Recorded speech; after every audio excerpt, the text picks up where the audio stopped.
check out our website for more information on episodes and where to listen. Additionally, we have a couple events coming up in October, including a full-day training with Sociocracy for All and a book talk with the authors of Disrupting DC, The Rise of Uber and the Fall of the City. There are flyers for these events at the registration table, and additional info is available on our website, too. It's my pleasure to introduce our speakers for today's event, SLU Professor Sofya Aptekar and Barnard College, Columbia University Professor Nadia El-Haj, who will be in conversation about their recent books. Sofya Aptekar is Associate Professor of Urban Studies right here at the City University of New York School of Labor and Urban Studies. Her most recent book is Green Card Soldier, Between Model Immigrant and Security Threat from MIT Press. She's also the author of The Road to Citizenship, What Naturalization Means for Immigrants and the United States, Rutgers University Press. Sofya researches and writes about the immigration system, urban diversity, and workforce inequities. She is a proud union member and worker organizer. Nadia El-Haj is Ann Whitney Olin Professor in the Departments of Anthropology at Barnard College and Columbia University, the recipient of numerous awards, including from the Social Science Research Council, the MacArthur Foundation, and the Harry Frank Guggenheim Foundation. Her most recent book is Combat Trauma, Imaginaries of War and Citizenship in Post-9/11 America, Verso Books. She is also the author of Facts on the Ground, Archaeological Practice and Territorial Self-Fashioning, and the Genealogical Science, Genetics, the Origins of the Jews, and the Politics of Epistemology. Please welcome our guests, and welcome to our online streaming audience.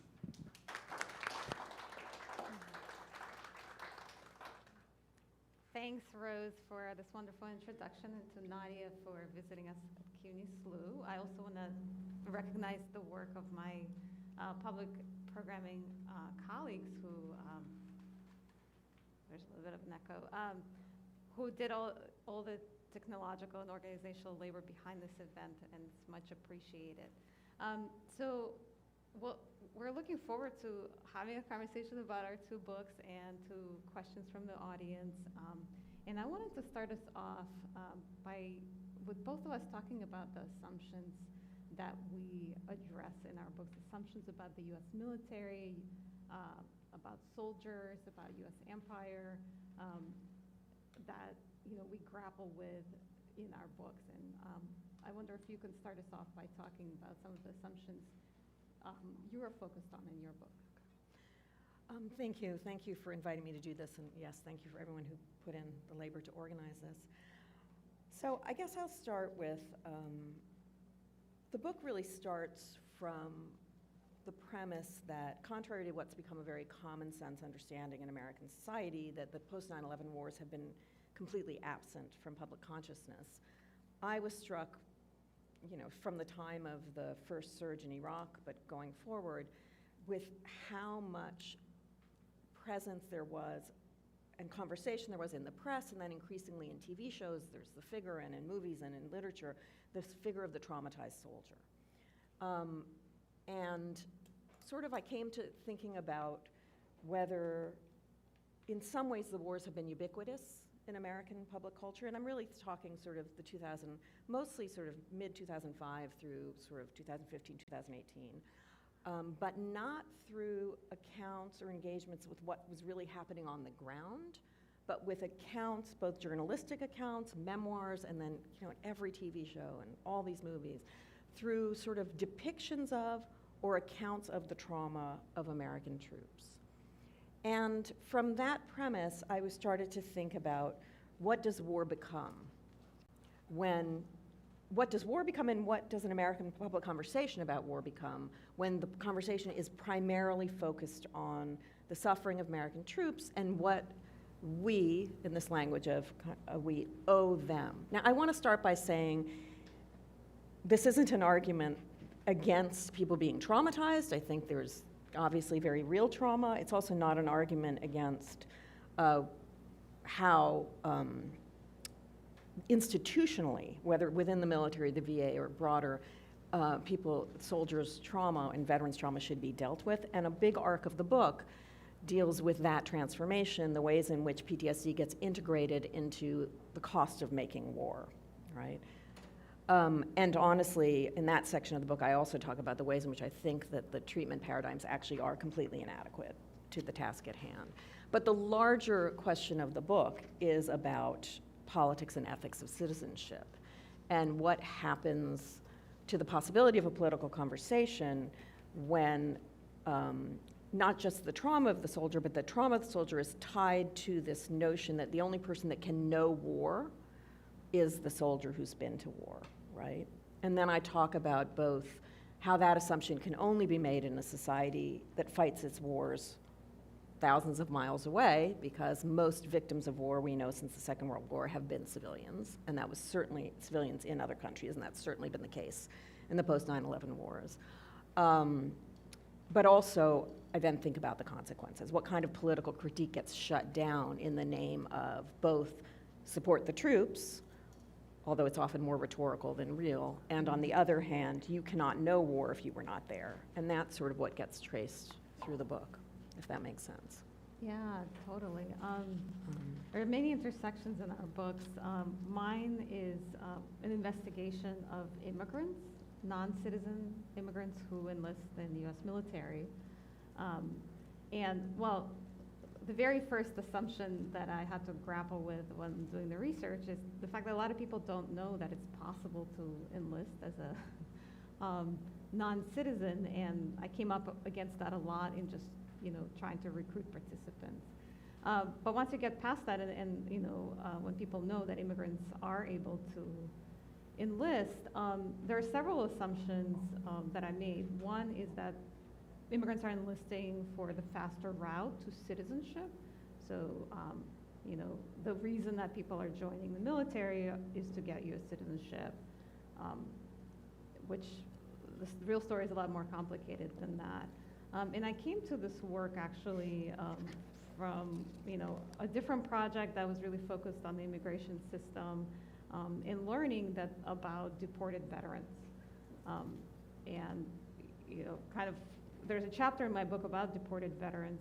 So these are veterans who never got U.S. citizenship, and like all other immigrants who don't have U.S. citizenship are vulnerable to deportation. So they came into contact with the criminal justice system for a variety of reasons, and were then deported. So the questions, the intersections of the immigration system and the military is what drove me to write this book. And what I found from interviewing more than 70 non-citizens who had enlisted is that, these are really mammoth systems that they're, I think of people being stuck in the gears between them.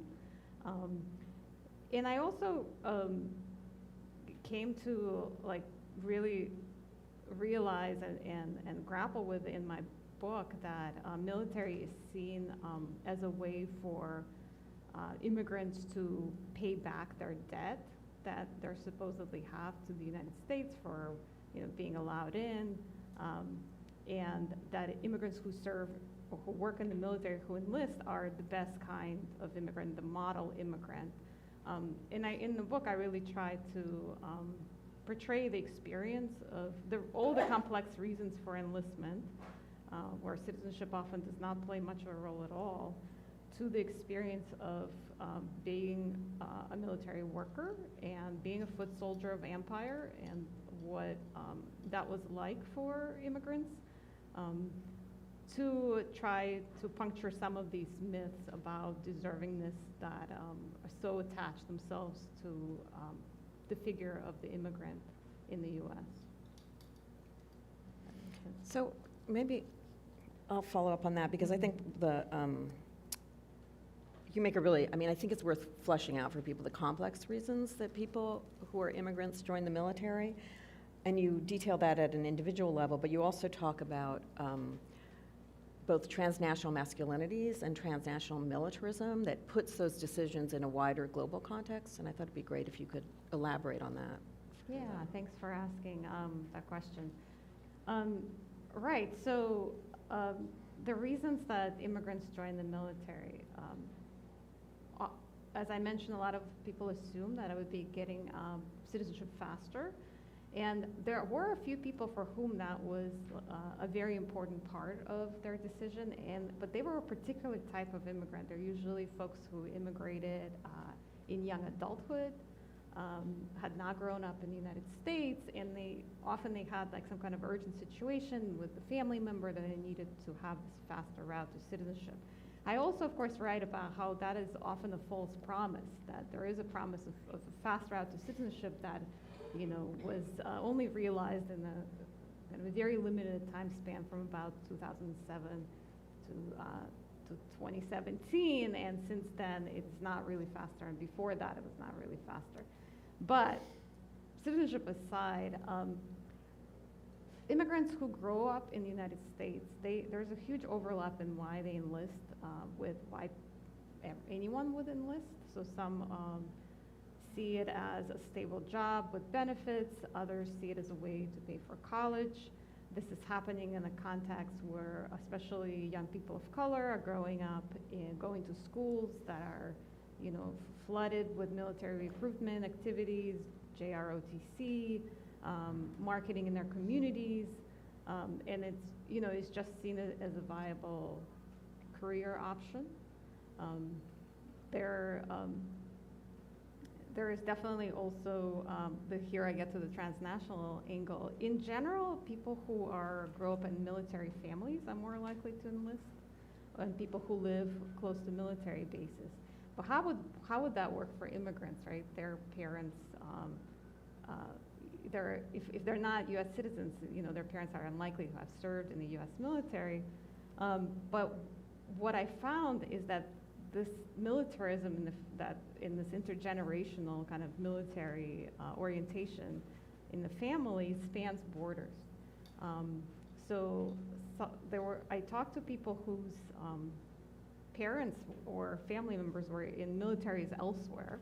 Sometimes that was really fascinating in militaries that were fighting the US, but it's that orientation of militarism with a very heavy dose of like warrior masculinities that took different shapes in different national contexts that sometimes drove these young people to enlist, to be a real man. You know, some people had a real interest in guns and weaponry. That was also, you know, sometimes was related to their family context from where they have come from, whether having family members who serve in the military, themselves having, you know, aspirations to serve in other militaries, or having parents or other family members who worked as contractors for the U.S. military. We have to remember U.S. military presence is so heavy across the globe, so all these people across the globe come into contact with military installations, bases, technologies, and so the roots of enlistment can sometimes be there as well. That makes sense. One of the kind of framing challenges of the book is your kind of critical engagement with an assumption about the military being, whether domestically, right, the most racially integrated institution, and therefore a kind of good route towards integration and then towards assimilation of immigrants. And I think you challenge that both substantively and politically, like whether that's the political ethic you want to go for, but also substantively the complexity of what happens within the military among immigrants, and maybe it's worth laying that out a bit. Yeah, and I'm going to punt that one to you too, because Okay, you do some heavy lifting in that department in your book. Yes, I think the premise of my book that I hope comes through is that when we talk about military labor as a way for immigrants to integrate into U.S. society or assimilate, whatever terms you want to use, that really helps to hide and entrench kind of like the current U.S. cultural pattern of not critically examining what military labor consists of and what the U.S. military does across the globe. I mean, aside from that, I also talk about what I call the injuries of assimilation through the military, both, you know, on the body of the military worker who's an immigrant, but also what it's like to be in gendered and racialized bodies as a military worker who is perceived to be a foreigner and suspect this especially, really affected people who are racialized as Muslim, whether or not they are, and the women that I spoke to, and what their experiences were like, which really belied the rubric of assimilation or integration through military work. But Nadia, I wonder if you can also take up the subject of what is hidden when we focus, in your case, on the trauma and damage to the American soldier. So I might give a kind of long answer to that.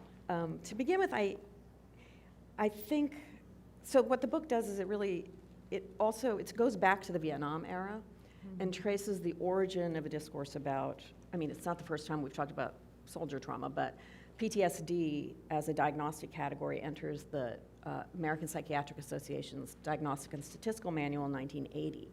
And it's really a consequence of, or an outcome of activism among anti-war veterans, Vietnam veterans, and the psychiatrists who worked with them.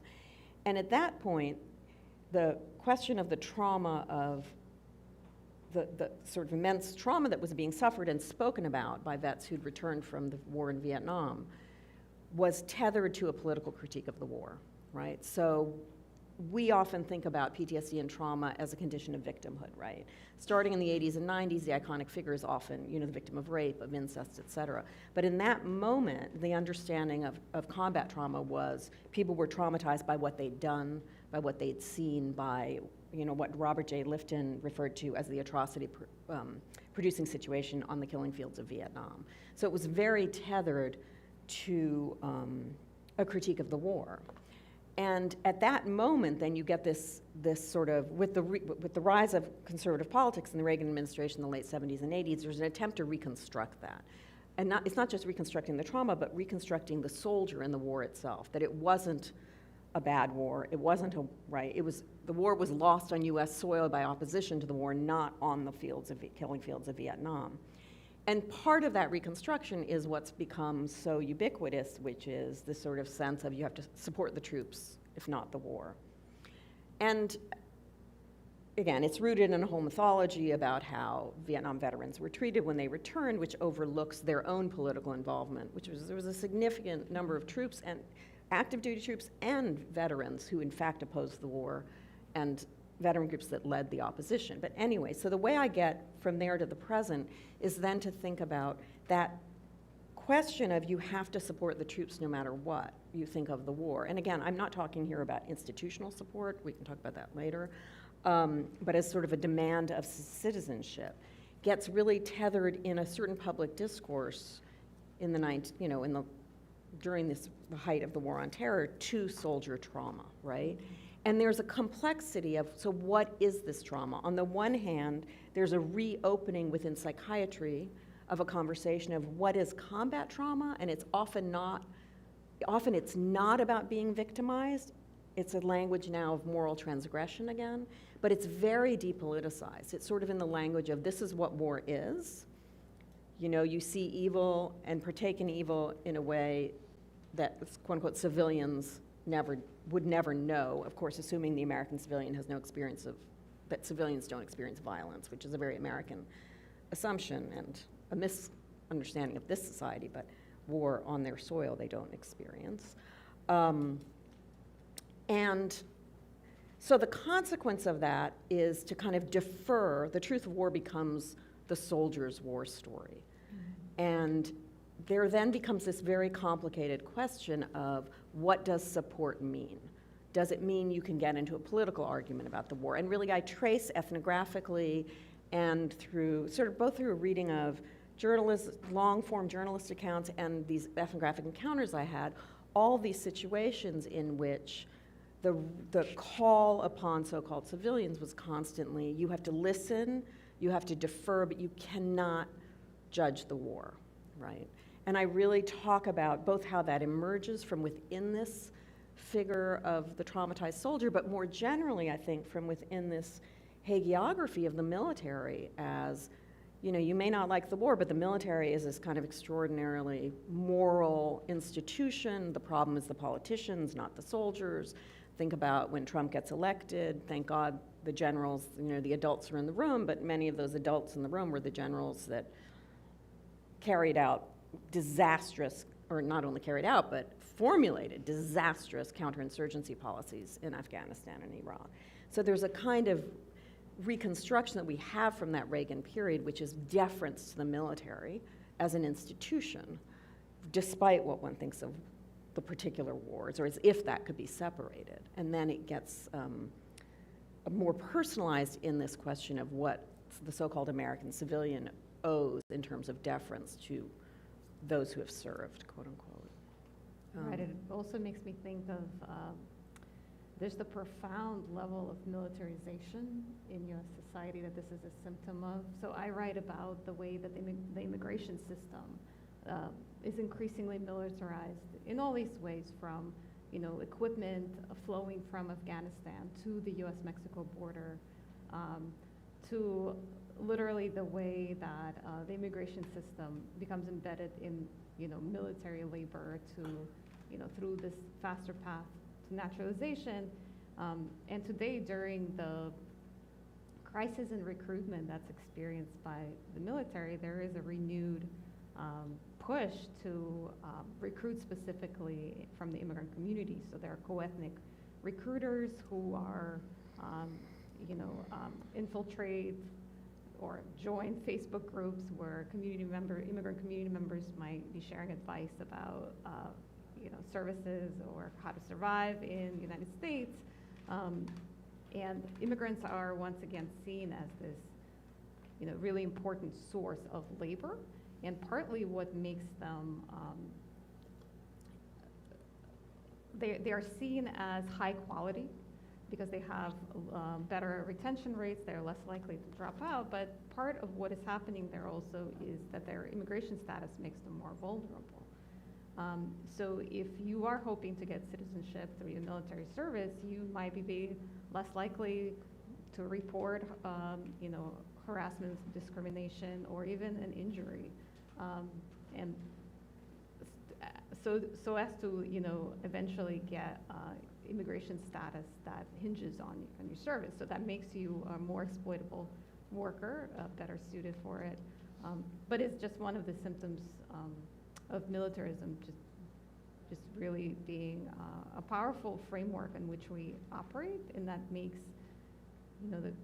any critique or critical discussion of the military so difficult today. Yet if you think about just even the framing of white supremacists are infiltrating the U.S. military right now, which you see headlines about, there's a presumption that white supremacy is something that exists outside of the U.S. military that is, somehow infiltrating the military, not that the U.S. military as an institution is, profoundly white supremacist and upholds white supremacy from its founding to today.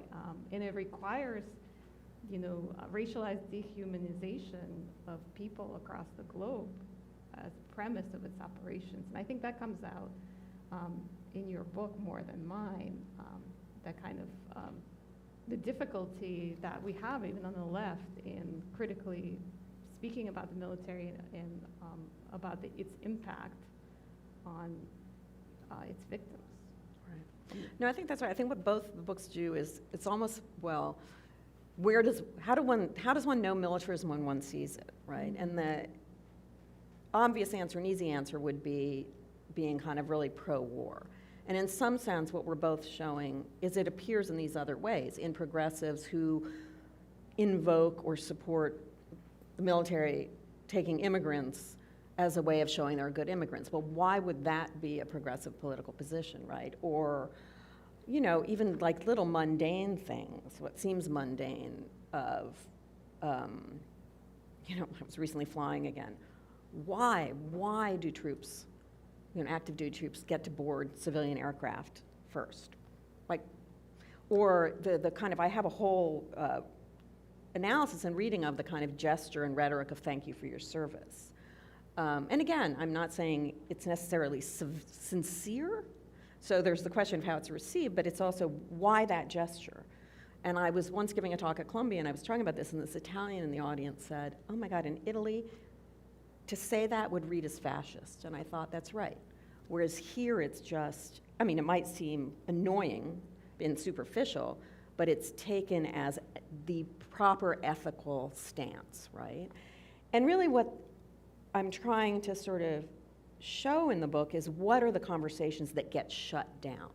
If the focus is constantly and consistently on the US soldier and his suffering, and I do use he on purpose because women are not, it's a very masculine institution, what we're not really willing to engage is, well, let me just give an example. So often there's this new articulation of trauma. It's not really new because it goes back to Vietnam, but I'll leave that out, but called moral injury, which again goes back to this notion of you are being traumatized by something you did, a kind of transgression, or something you couldn't stop. But those stories are told, and I've been in all these contexts of conferences and trainings, and you tell the story, but of, let's say, the family shot at a checkpoint that was coming too fast, you open fire and then realize it was a family, but it's never told as a, oh, let's pay attention to the people that were killed. They become a kind of backdrop to the story of let's understand what the veteran, the soldier is suffering. So there's a kind of erasure there, but not an erasure because it's not present, but because it doesn't matter. It's not of important political concern in the US, right? There's certainly been a conversation that the war in Iraq was a mistake. The war in Iraq, by any international legal standards, was a war crime. You cannot go to war on false pretenses, as we know from Ukraine. There's no, right, so there's been no question of holding people legally to account for that war.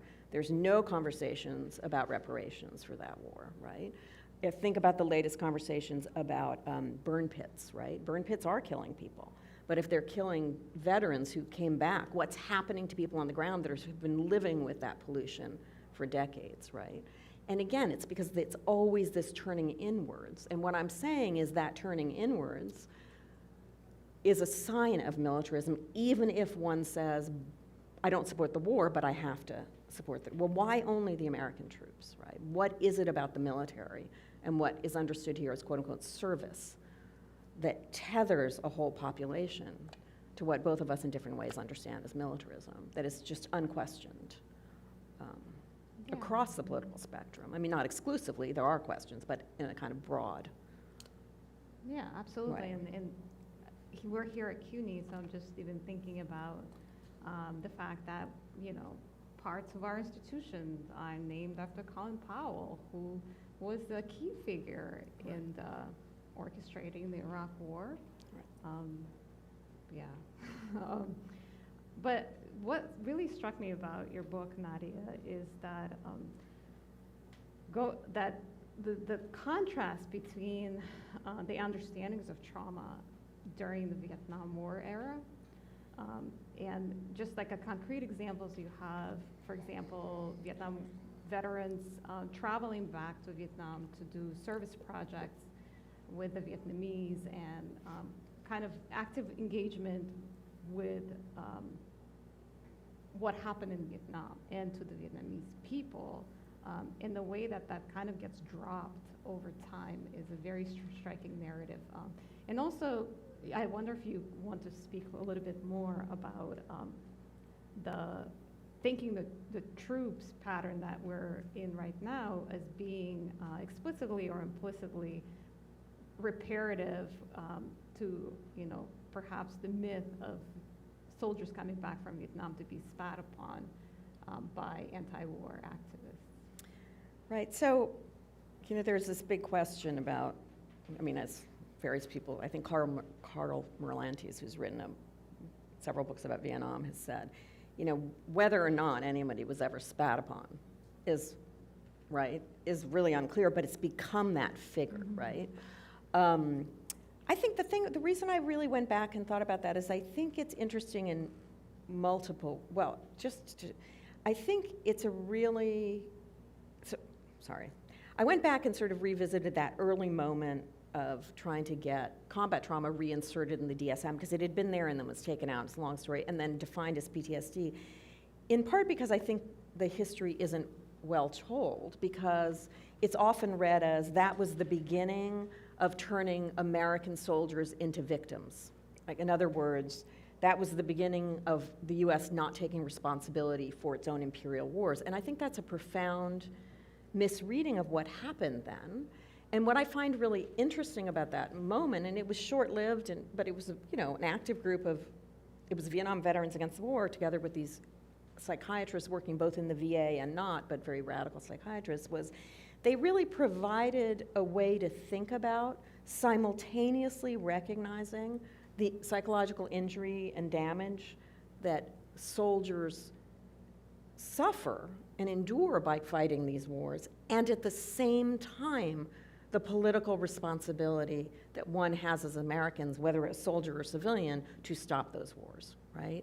That those weren't seen as alternatives. Whereas now, the rhetoric almost seems to be, if you are willing to confront the legitimacy of the war, right? So there's a lot of, don't tell me, was it worth it? But as a political critique, that you're somehow undermining a kind of recognition or support for soldiers and their own suffering. And this comes out in journalistic accounts, comes out in anthropological accounts, where there's this constant, like, we can't judge, we have to defer. But it seems to me that there was something very rich at that moment that allowed you not to have this either or. And that's, I think, I'm not sure I'm answering your question, but that's what I kind of revisit it to say, it's kind of a model we might want to think about again, right? That we don't have to do an either or here, right? Yeah, I mean, I think that's such a contribution that you make by, this is not a long time ago, and we had this,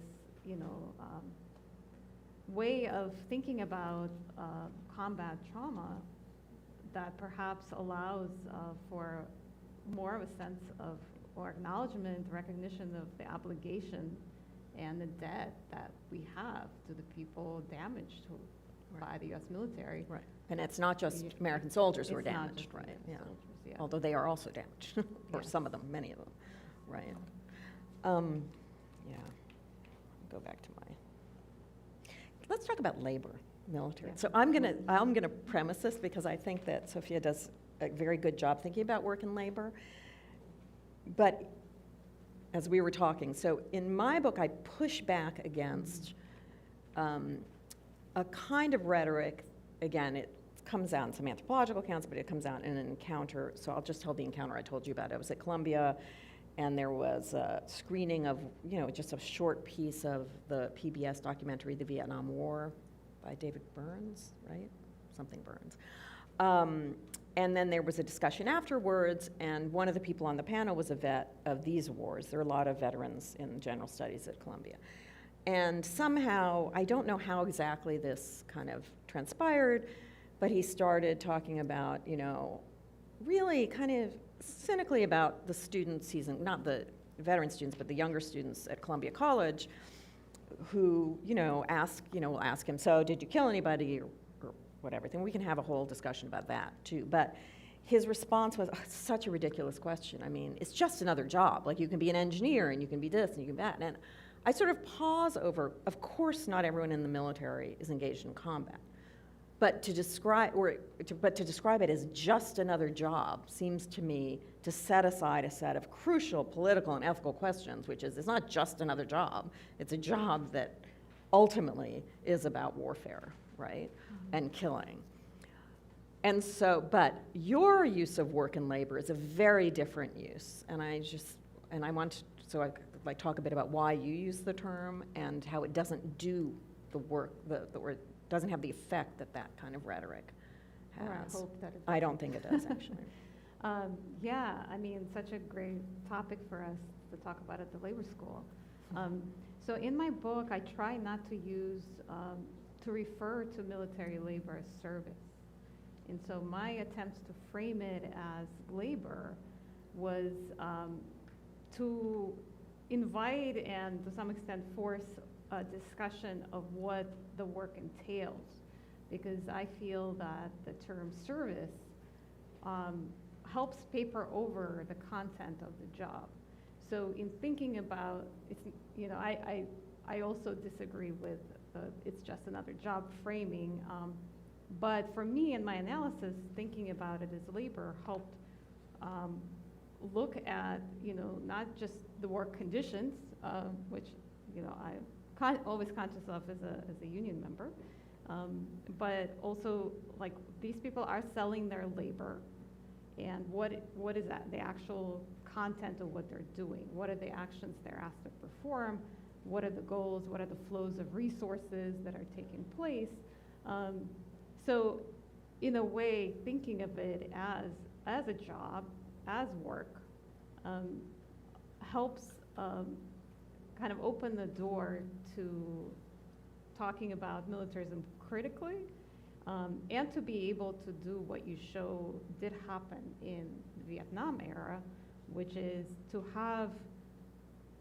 for it to be possible to have compassion and empathy for the military worker, or for some military workers, while also not losing sight of the project of the US military and the damage of the empire on the world, on its people, communities, climate, the list goes on. Yeah.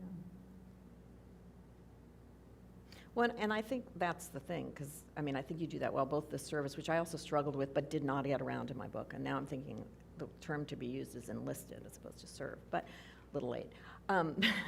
But you're also very clear that that labor is tethered to violence and to the violence of empire, and that you never lose sight of that. So it can be labor, but it's not, you know, there's one book that talks about somebody, or quotes somebody saying, you know, you wouldn't ask a carpenter about their work the way you're asking me, but it's not like a carpenter's work. I mean, there are reasons people, whether insensitively or not, ask questions, right, about the labor of war, and you never lose that tether, right?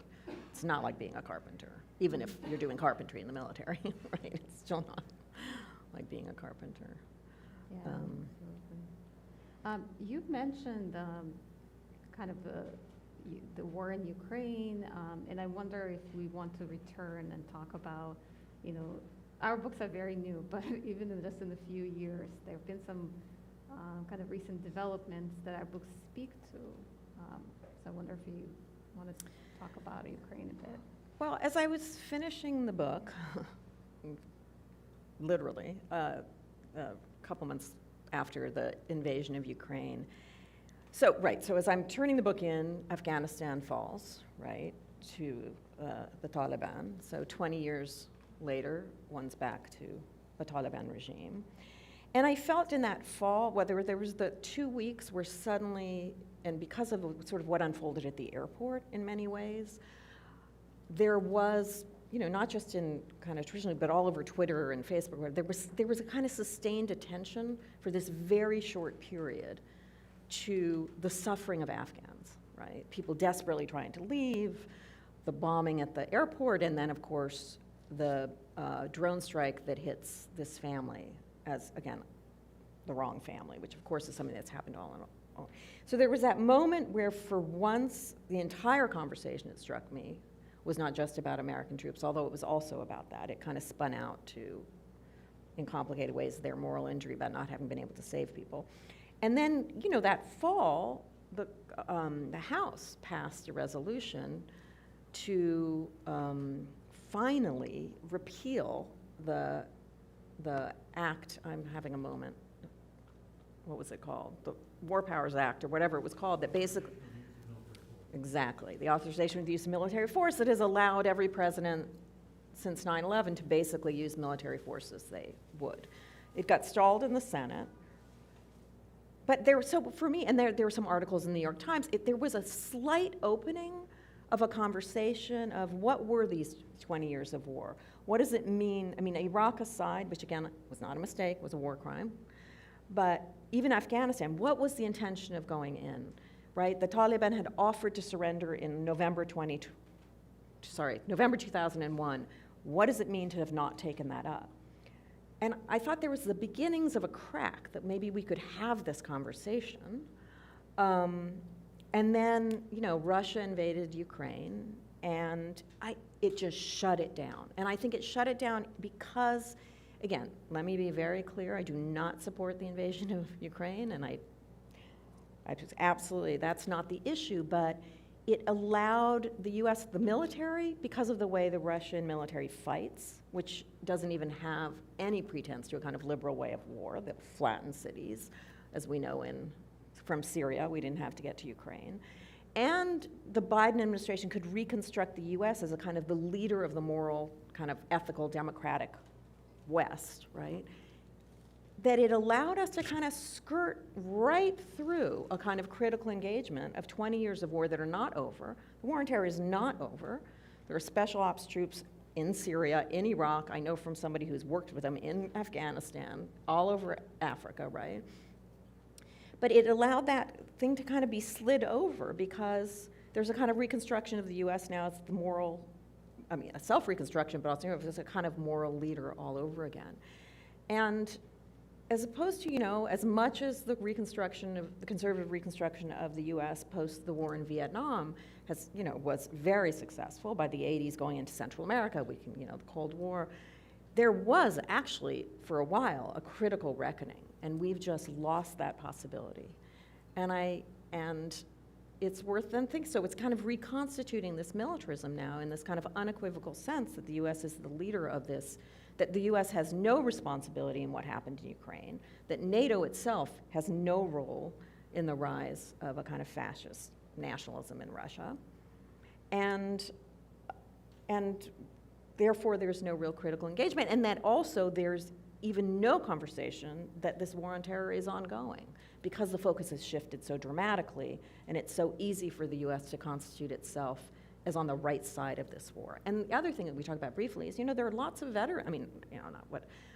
veterans of these post-9/11 wars are going and volunteering in Ukraine. And again, it's kind of written of in the press as if this is like, the kind of moral purity of finally the fight that is the right fight.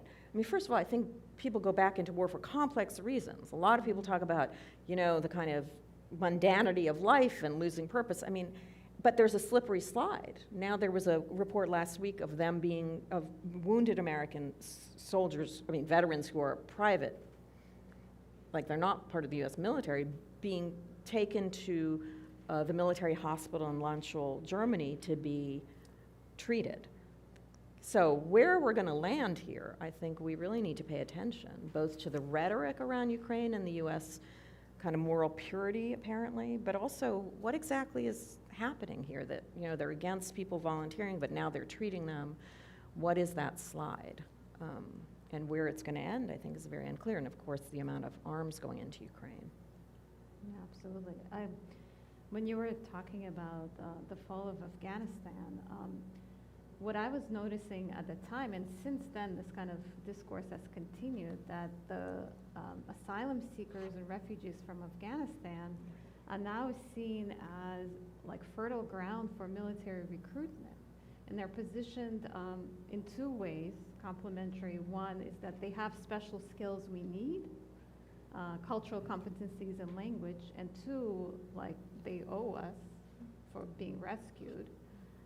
And that is a way for them to show their loyalty to the United States and to repay that debt. So that, it's a pattern that is repeated in so many places, but it's just really underscores the way that the US military often is key to creating streams of immigrants, refugees, asylum seekers that come to the United States, and then how often they are then in the process of militarization and militarism are then seen as labor force for the US imperial military, kind of continuing that cycle.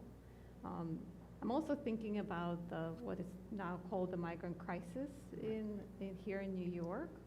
And in my neighborhood, there is one of these hotels converted to a migrant shelter. It's guarded by the National Guard.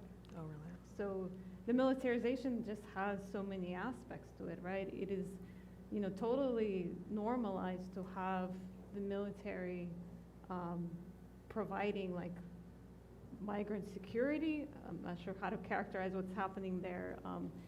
Just the militarism is so pervasive that using the National Guard or different branches of the military for things like disaster relief, COVID vaccines, is seen as a good thing because they're so organized, right? And, they know how to do things right. But it's just the expansion of the military in all of these areas of our lives is very striking. What's happening in Texas? There's a shortage of teachers. If you're a veteran, you can now teach in Texas without being certified, because being a military veteran is a qualification for being in the classroom. I mean, there's so many examples that can kind of go on, and I think about, the really important conversations that have been happening in the recent years about abolition around the prison industrial complex and the police, and how that is not happening with the military, even among folks on the left that you would expect that conversation to happen. And if we're talking about shrinking the footprint and defunding the institutions of military and police and prisons, like that is something that we might think about with the military. Why does the military need to be doing things like that? Like that maybe is a start to getting shrinking it. Well, and as you say that, I think I do want to just maybe as a final comment, or one of the final comments, it is so if you think about the sort of the rise of defund the police and the way that really took off, and all the kind of various iterations of progressive politics that also got much more steam during Trump's presidency, hopefully his only presidency, but who knows.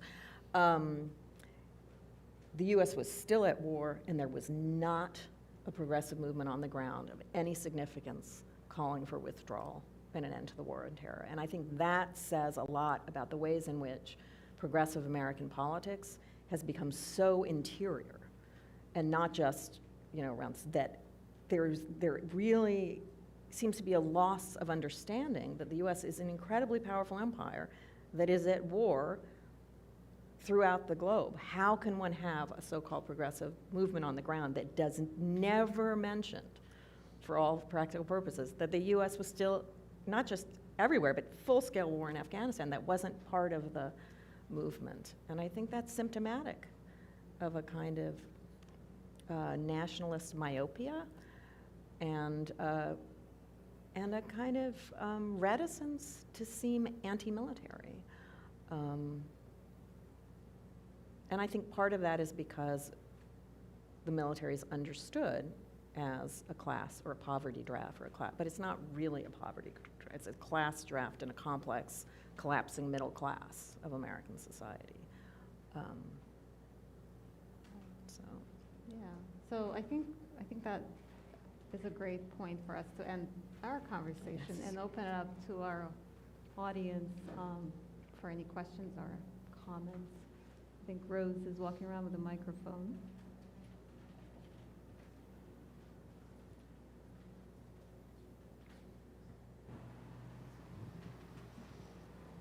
You could just raise your hand if you have any questions.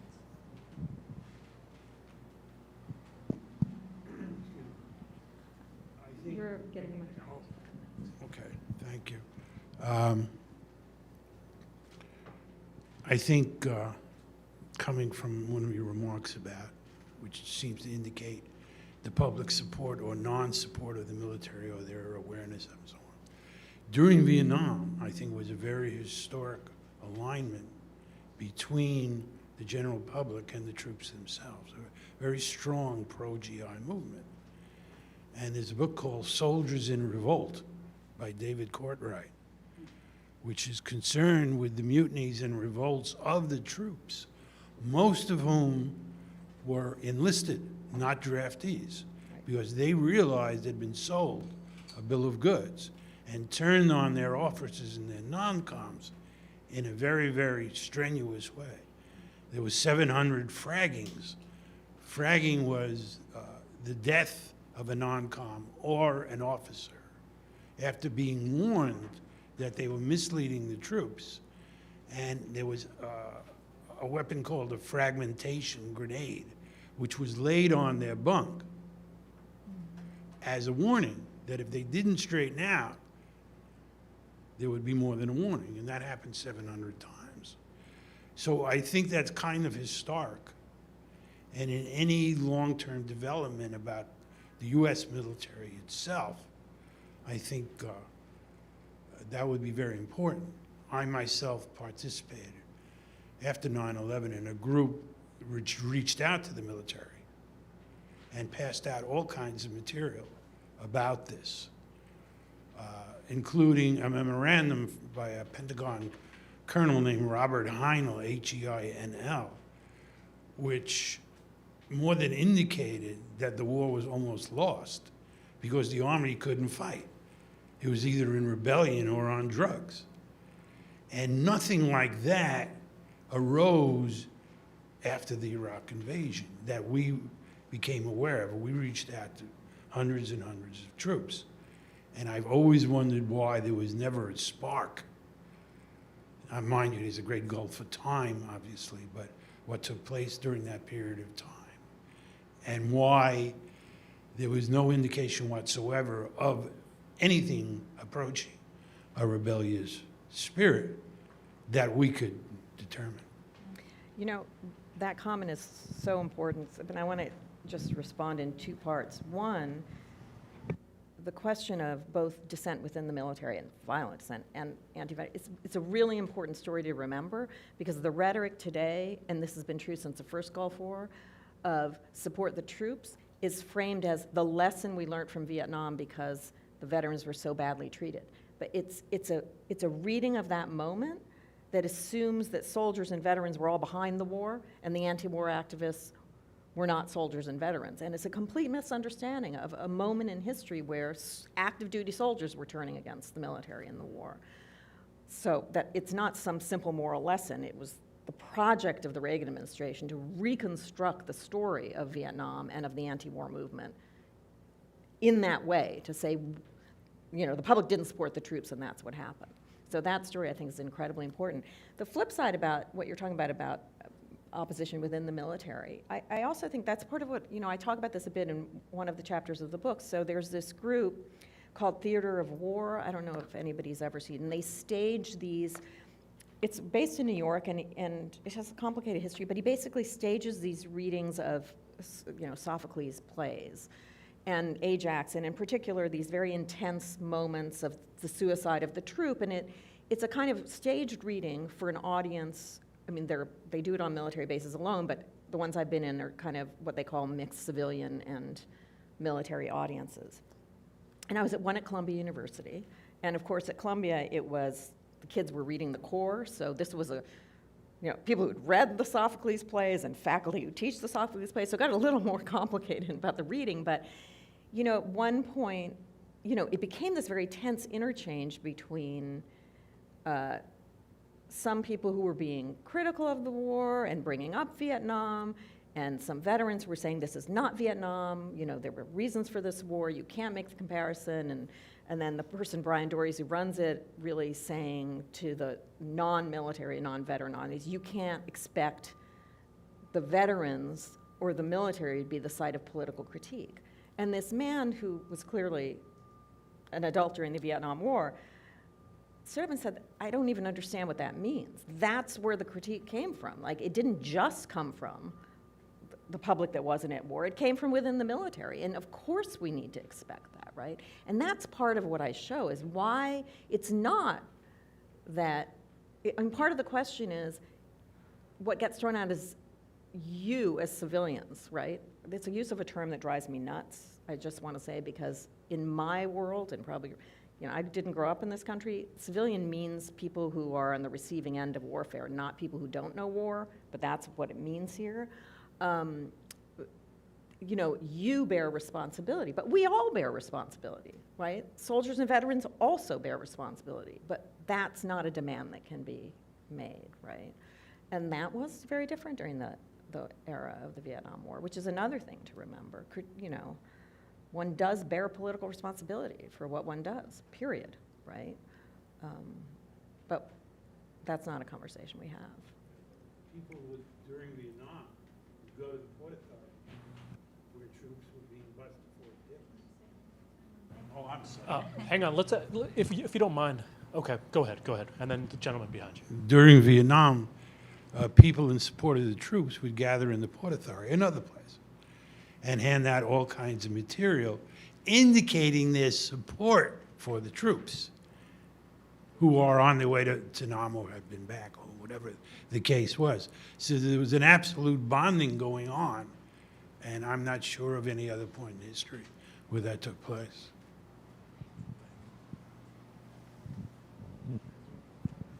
Hi, thanks for your talk. I'm an odd combination. I'm a retired political science professor, but also a Vietnam vet.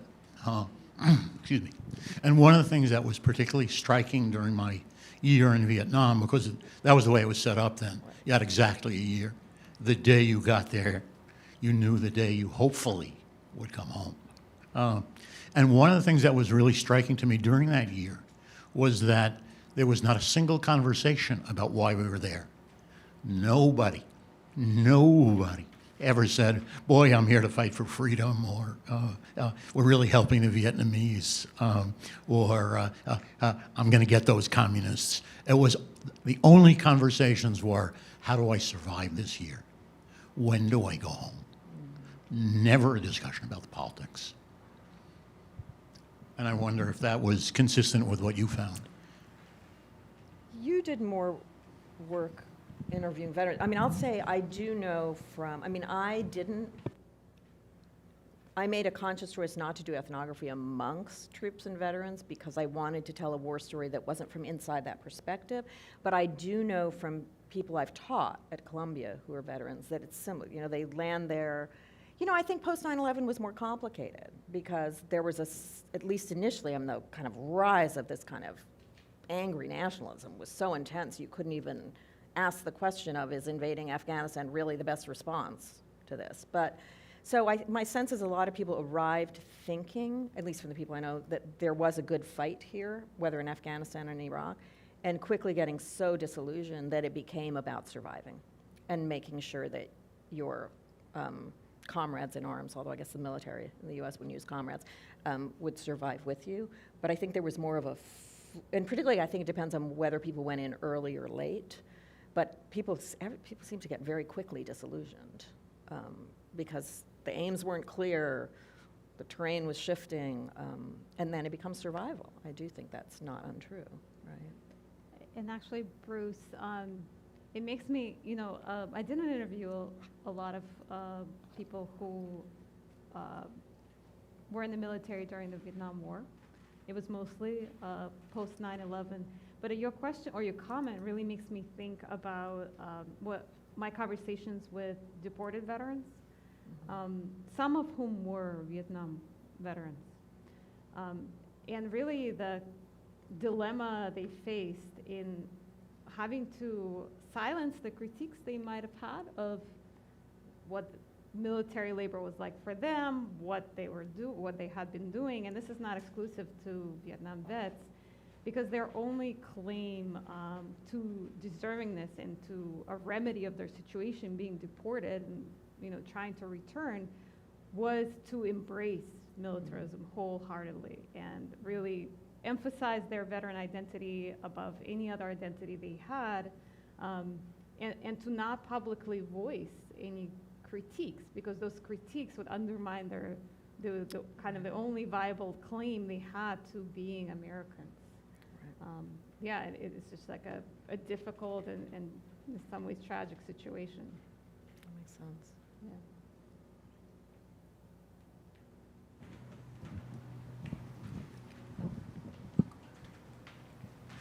Hi.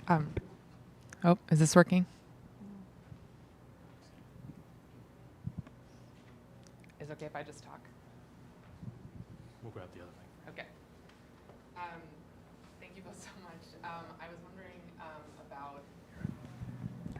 Building on the comments about abolitionist movements in the U.S. not being focused on the military often, if you would both talk about within your research and experience how things like don't ask, don't tell, inclusion of immigrants in the military and in police, and this sort of like predatory inclusion of marginalized groups helps to bolster this support of the troops or support of police as service. And then a secondary question would be, what sort of conversation do you wish was happening, if you could expand, do you wish was happening between people who are talking about anti-militarism and anti-police? In particularly thinking about, I'm really curious about how rhetoric around PTSD has come into bolstering policing. So that's, I guess, a three-parter. Thank you. Do you want to do the first part? And I'll do the Yeah. second? Such a good question. Thank you for that.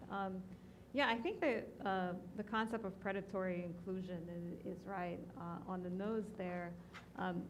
You may have, some of you may have seen a cartoon where, there's a U.S. military plane painted in the rainbow colors dropping bombs and on people who are like, oh, good, it's a gay woman fighter pilot. So, that's kind of maybe a silly and inappropriate summation of what's happening with predatory inclusion as a process, and that's not unique to the military. Is that the way for marginalized groups to be included in U.S. society is through incorporation and service in the U.S. military, and we see that with women, with sexual minorities, we see it with immigrants. Like, it is an ongoing pattern, but what it does, it normalizes the military as, a core American institution that is the pathway to inclusion. And in my research, what I found is that you are being included in an extremely hierarchical, undemocratic, violent institution that is maybe emblematic of U.S. society. And so the inclusion is happening, but the rhetoric of including and celebrating the inclusion and fighting for inclusion of different groups into the military, it perpetuates the block that we have against criticizing the U.S. military and what it does. Yeah, so I'll tell just one anecdote about that, but it's that, when the Don't Ask, Don't Tell policy was repealed, ROTC had been thrown off Columbia's campus, I think in the 60s. I have no idea. I think it was a really long time ago. But once Don't Ask, Don't Tell was repealed, there was pressure to bring them back and a lot of support to bring them back. But and this was post 9/11. This was at the height of the Iraq and Afghanistan wars. That didn't come up in the conversation.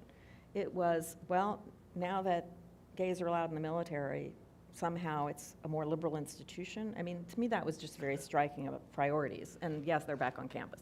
And a lot of the rhetoric became about inclusion. It's like it's like, you got to get outside this nationalist myopia.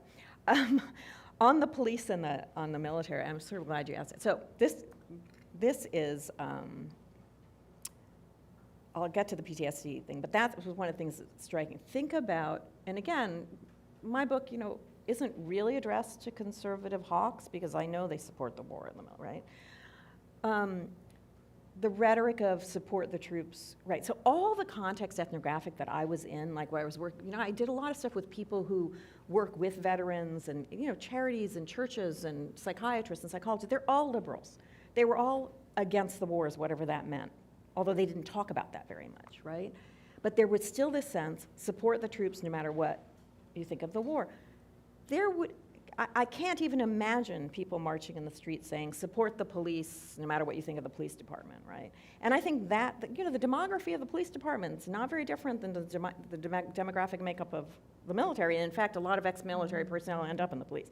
So why that difference, right? There's, again, you can't look outside the sphere of injury of non-Americans. It's just so absent that you can have people, you know, would be horrified by, right, Blue Lives Matter is a horrifying statement. It's not that different, I mean, to progressive, it's not that different, it's no different from the support of the troops rhetoric. So that's, I think that contrast says a lot, but there is a, and there, okay, so there is actually a similar, there's definitely, so this concept of moral injury, again, it never became its own diagnosis, although that was the initial proposition that some psychologists at major VA hospitals were proposing around 2008, 2009, but a lot of its assumptions have gotten incorporated into PTSD treatment protocols within the military and the VA. And what it incorporates is that you can be traumatized by having killed, by any kind of transgression. That is going into that logic of the trauma of perpetration, and again, without the political critique that attached to it during the Vietnam era, is absolutely now spreading into the police and the consequences of policing, quote unquote, violent cities. So you do see that move, actually. Can I add one more thing? Yeah. Yeah, because it's such a good question, and I thought of another thing that I should mention, and that is, in terms of the inclusion of immigrants, the Department of Defense is a consistent advocate for the DREAM Act, so legislation that would provide a path to citizenship for undocumented youth. You know, they submit, you know, amicus briefs to it on a regular basis, and that is because, you know, that would open up, you know, an incredible new pool of military workers were it to happen. And then, you know, in terms of LGBTQ issues and rights and the military, among the military, you know, a lot of people have noted that there are higher rates of LGBTQ workers or enlistees. And I'm just thinking of how much worse it's going to get, because the war on trans youth right now, and you know, all the ways that so many states are cracking down on just like the, you know, the right to exist of trans people, that starts to drive, you know, desperate youth into the military as well. And so that's another kind of angle, another facet of this predatory inclusion.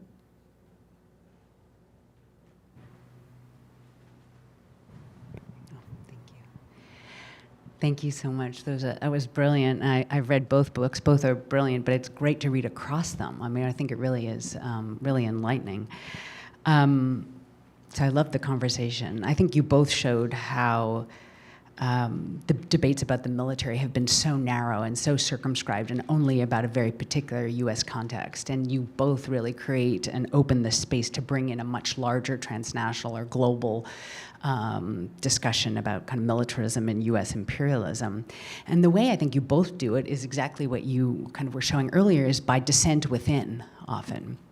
I'm wondering what you do, like in thinking about pushing forward the discussions about political accountability and responsibility. What do you do with the requests for people are there requests by people to talk about the suffering of the others? So the suffering of the Afghans, the suffering of the Iraqis, the suffering of all the people that are, or in this case, the families that immigrants come from. The reason they have left, their families have been often destroyed by U.S. violence. So I'm wondering, that's one way people have tried to talk about accountability, is talking about the suffering of these others. And I think you both specifically steer away from moral conversations like this about suffering.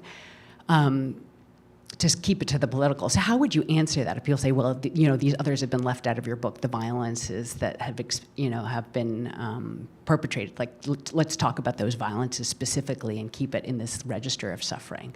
How do you respond to that? Because I think that's another major intervention that you're both making, is to get away from the register of the moral into the political. And yet that is the register in which people push forward political accountability.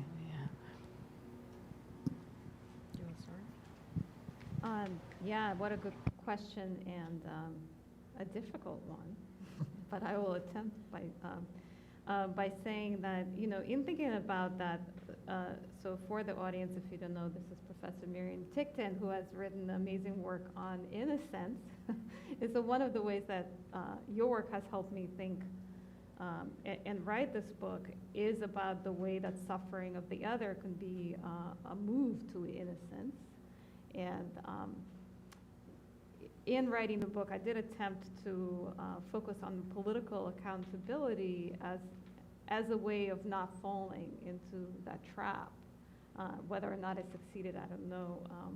But I did think a lot about the innocence, assumptions of innocence and how it worked for the different parties involved here. And specifically because my work was on immigrants in the military,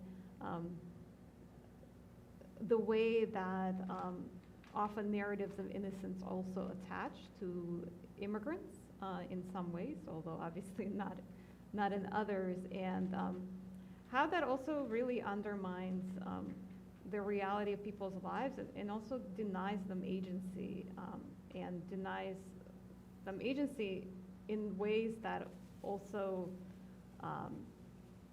erases the responsibility and accountability that they have as people with agency, like people in general, that can be erased when the focus is on the suffering, on the not having a choice, on the innocence that comes from the suffering itself. Yeah, that is a good question.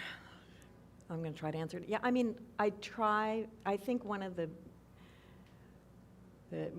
and again, I also know Miriam's work very well.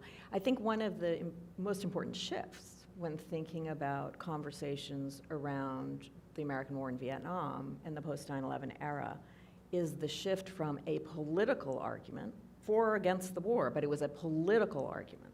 Is this an imperial war? Is it not an imperial war? Is it right? To what is often framed in moral and ethical terms. And I think that happens in various ways. Again, post-9/11, it becomes an obvious, this is what the nation has to do. There's no political debate. And anybody that tried to raise any political question of, well, what was the origin of 9/11, which didn't mean it was okay, or was it Barbara Boxer was the only person who voted against the AUMF? Where are we heading? Or are there alternatives? Those were actually political questions. It was as if there was a moral right to just, it was a natural moral response, that this was horrifying on those terms, right? And that becomes also the conversation around trauma, right? And the traumatized soldier, where it's always about an ethical obligation, where you have to set your politics aside. We can't set politics aside when we're talking about warfare.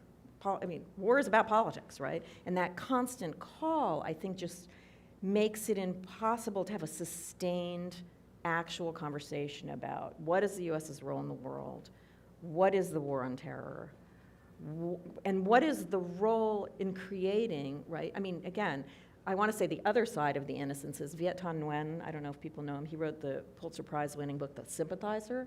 He's a Vietnamese American, but also wrote a book called Nothing Ever Dies, which is a literary book.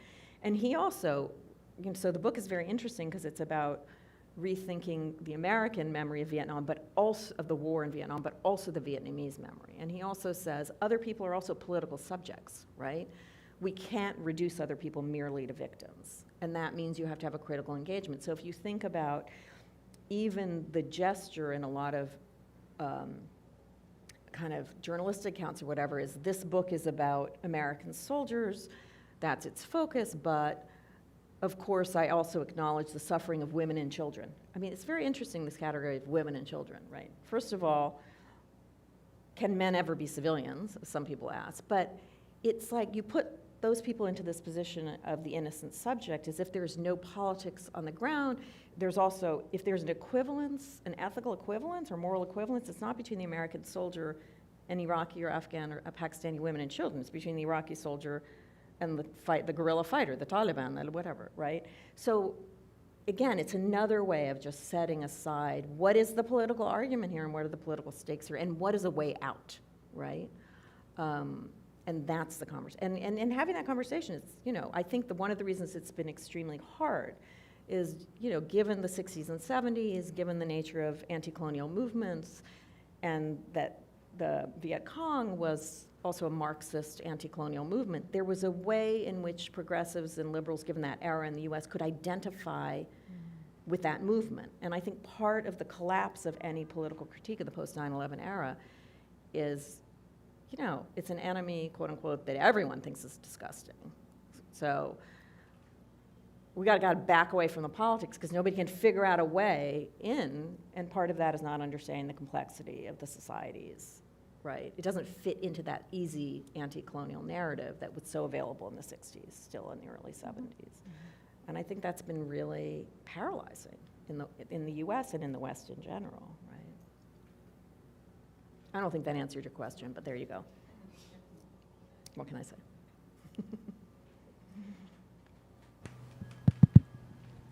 Check. Thank you both very much. My question is regarding something that has been mentioned a couple of times, which is addressing military personnel as labor and from the workforce, right? Which is probably an accurate term in actuality, but I'm wondering a few things, right? One of which, because obviously people who are driven into military work are, I would argue, traumatized by their circumstances, poverty, and all of that. And not to take the agency aspect out of it, it's a double-edged sword. It's a double, sworded. So what does that mean in actuality for example, the peace movement or work of solidarity? Seeing that your oppressor or someone's oppressor or a lot of people's oppressor, whether, by the end of the day would, for all reasons in the universe, would by the end of the day look at Colin Powell and be like, oh, we lost a nationalist, we lost a figure of the, while to someone else, that's not even, that's a war criminal to some, right? Obviously. So how does that come? Because I remember 2 years ago, for example, in non-profits, I was, anyhow.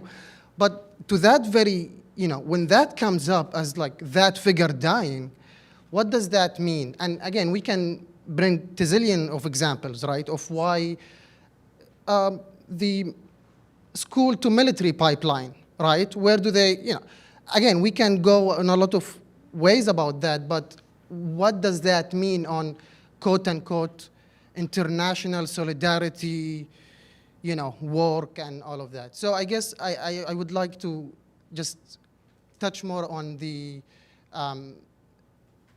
problematizing it as workforce and what does that mean in actuality on the ground, if that makes sense. And thank you very much both. Thank you for that question. I'm thinking there's a lot of parts to it that I'm thinking through. I think I'm returning a little bit to what Nadia was talking about earlier during this event, and that is, and writes about it in her book, which is how to, have compassion for and empathize with what military workers experience, and holding that at the same time, as a critique of the system and a critique of the military. And that can be hard to do. And also, don't have to give compassion to everyone either. That is just, I'm talking about the possibility of having compassion. And in terms of international solidarity, I don't know if this gets at what you were saying, but I'm also thinking about kind of the shift from over the last 50 years or a little bit more from international solidarity and solidarity across the working class in different countries, and with struggles of liberation, decolonial struggles, but also other struggles that were so shaped by class, and the shift to human rights as a framework that really depoliticizes both on the individual level. So when you're talking about, people's circumstances that push them into the military, and, the constrained choices they have, but also of our assessment of, political situations. It politicizes it, right? Because then the focus becomes on, particular definitions of, violations of human rights, kind of almost emptied out of the political context, or about, like the power, struggles or differentials that might exist in a particular place. I'm sure you have more to add to that. Well, I kind of want to come in with a slightly different, which is, I'm not sure people enter the military because they're traumatized. I mean, some people do. I think, okay, so the constant, there's really a kind of very common conversation that the military, in kind of liberal left circles, that the military is both a poverty draft and a racial draft. Now, one of the things you said earlier that I think is really important, one of the contrasts drawn between the post-9/11 wars and the war in Vietnam is that, well, that was a draft, but the vast majority of people enlisted. So it's much more complicated. I mean, there is a difference, but it's not as stark as it seems. The statistics, if you really look at the statistics of the US military, they hew pretty closely to the racial configuration of the US. African American women is the one category that has a slightly higher representation. So the military is still primarily white. Now, if you go up the hierarchy, I mean, you can then talk about rank and the officer class, absolutely. But people go into the military for all sorts of reasons, and never a single reason. Yes, there's paying for college, but there's patriotism, there's masculinity, there's, how people end up at the end and why they go in is much more complicated, and it's never for one reason. And then the other thing that's incredibly important to keep in mind is the most common, something like 75 to 80% of people in the US military have family in the US military. That's actually the determinant, right? So it's like the family business. I mean, so we also have a very distorted understanding. I mean, in sort of common public conversations, and particularly in liberal circles, I think there's a slightly distorted understanding of the military itself, why people go in, who goes in, and in fact, the isolation of the military from the public, I mean, it's 1%, right, is family and this, like something like the vast majority in bases are in like 6 states. So you have a massive geographic separation, and then people live on these massive bases, so they're also isolated even from the communities around them. And then you have a kind of increasingly family tradition, right? Both in the officer class and the non-officer class.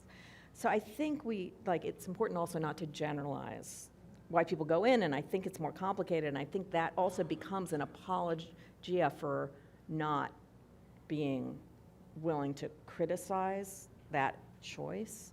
The question of work, I think, is complicated.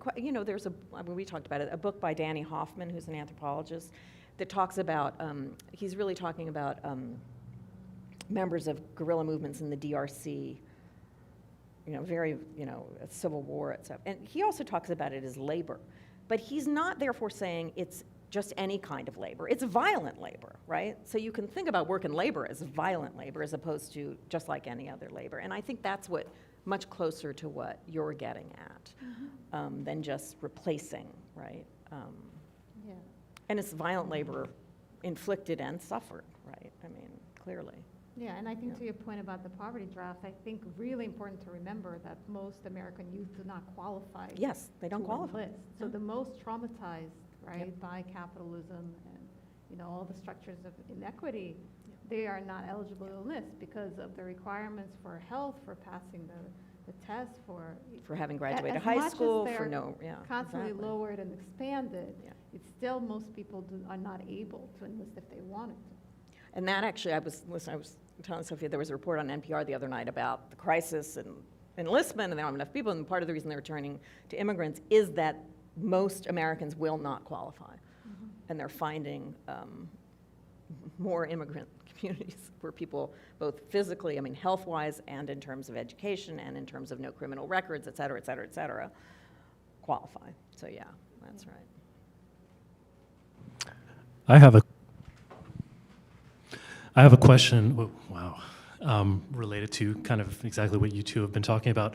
For people who want to learn more about the impact of how U.S. military power is deployed to expand political and economic power, whether by helping people access or visualize data, analysis, stories, not just obviously of soldiers, but as you point out, how communities all over the world are affected, not just in wartime, but how military is deployed to, as you've addressed, maintain power, protect resources that the U.S. is, getting very cheaply or stealing from around the world that are worsening the climate and, expanding corporate power.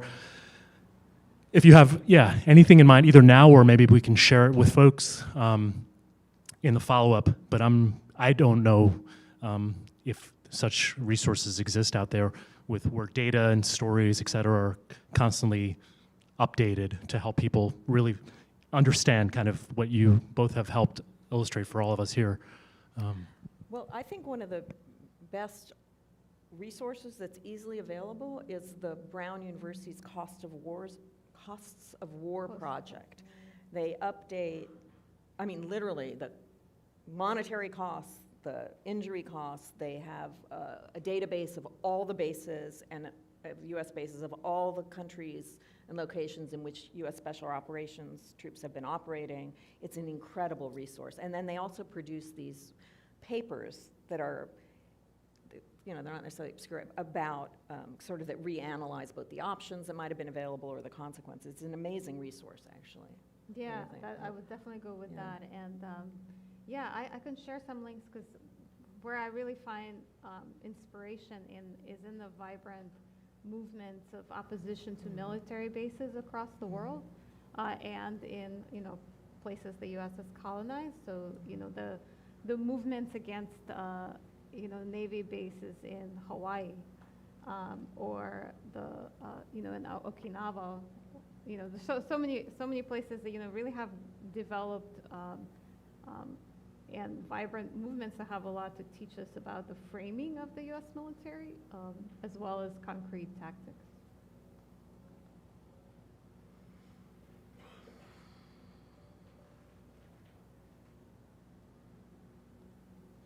I think we're done.